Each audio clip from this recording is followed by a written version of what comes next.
Did you know that Nero covered Christians in tar and set them on fire in order to light up his nighttime parties? Christians were often viewed as a threat to the Roman Empire, so they were under all kinds of persecution. On the light end, they were denied rights and legal protections. In some cases, all of their property and assets were confiscated. Other times, they were imprisoned or exiled. But on the severe end, there were all kinds of ways that Christians were publicly killed. There was crucifixion, beheading, stoning. Sometimes they were thrown to wild animals in the arenas, and other things that I cannot even say in this video. And we not only see this in history, but there's even records of this in the New Testament. In Revelation 1:9, John calls himself your brother and partner in tribulation. 11 out of 12 of the apostles were killed for their faith, and it was said that they tried to boil John in oil, but he wouldn't die, so he eventually got exiled, where he wrote the book of Revelation. 4 early church martyrs that the New Testament mentions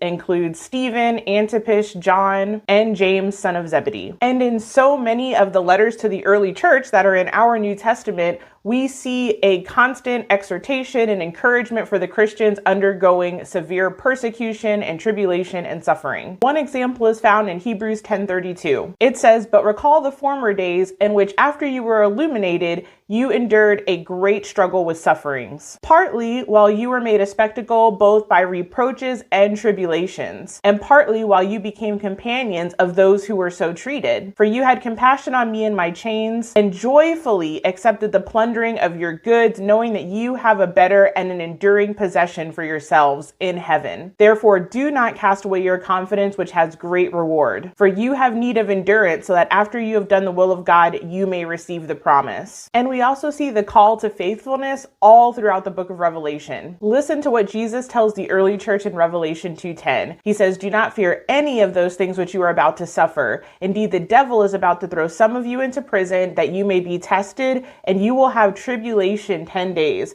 Be faithful unto death, and I will give you the crown of life." So all this to say, tribulation, persecution, testing, trials, all of that is normal for the Christian life. Most of us have not experienced this if we live in a place like the USA or certain parts of Europe, but our brothers and sisters right now throughout the Middle East and Africa, even in certain places in South America, they have a reality that looks like the New Testament, that looks like what the first century Christians had to endure. So I really think that it is time for us to realize that we could see that kind of persecution here, we could see it in our lifetime, and we can't be offended by it. Our attitude should be like Paul. In Philippians 1:21, he says, "For me to live is Christ, and to die is gain."